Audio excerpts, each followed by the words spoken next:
Team coverage for you this afternoon. Carlos Flores will join us in a few minutes after speaking with someone who knows one of the injured workers. But we begin with Shannon Perrine live in Clairton awaiting the arrival of the governor. Shannon, of course, anchored our breaking news coverage throughout the day yesterday and has the latest information. Shannon?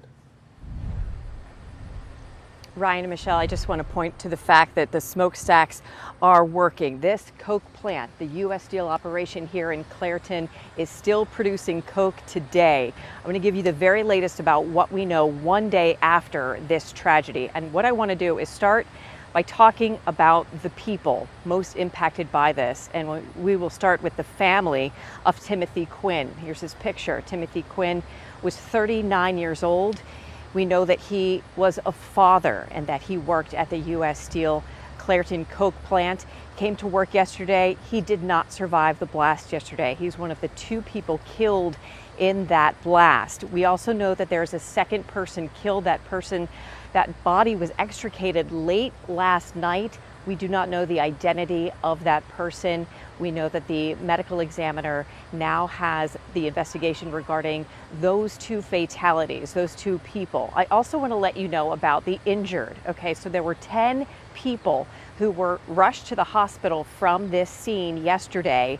5 of them were released pretty quickly with some minor injuries. We know that 5 others remain in the hospital, in different hospitals in the Pittsburgh area, and they are listed all as critical but stable.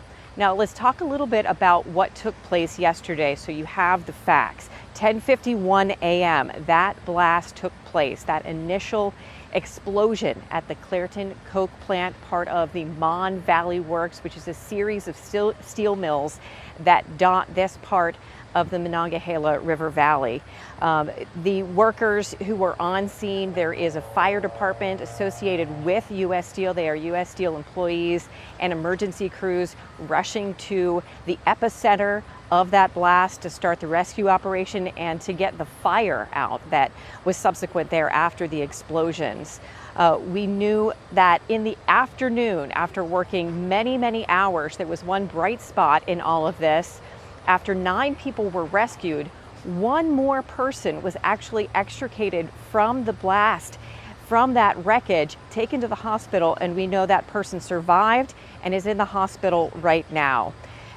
It wasn't until late last night, before 9 o'clock, that the second victim who died in this tragedy was pulled from the wreckage. And at 9 o'clock, we heard a news conference from U.S. Steel and local government officials, and one U.S. Steel employee and executive was asked the question if this plant was still functioning. Here's what he said.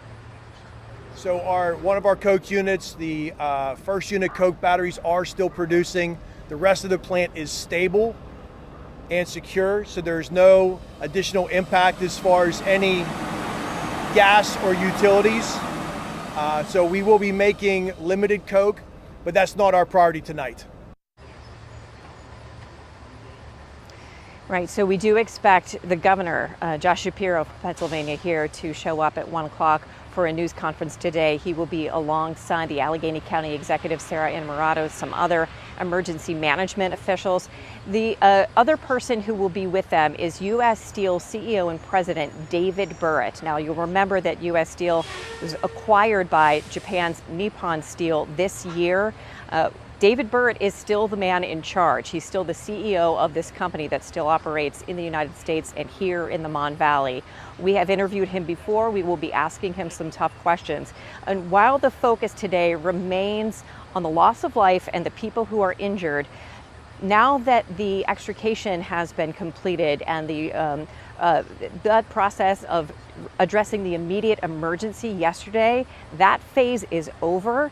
Now the investigation will turn into finding out what happened, and that is what we plan to ask questions about later today.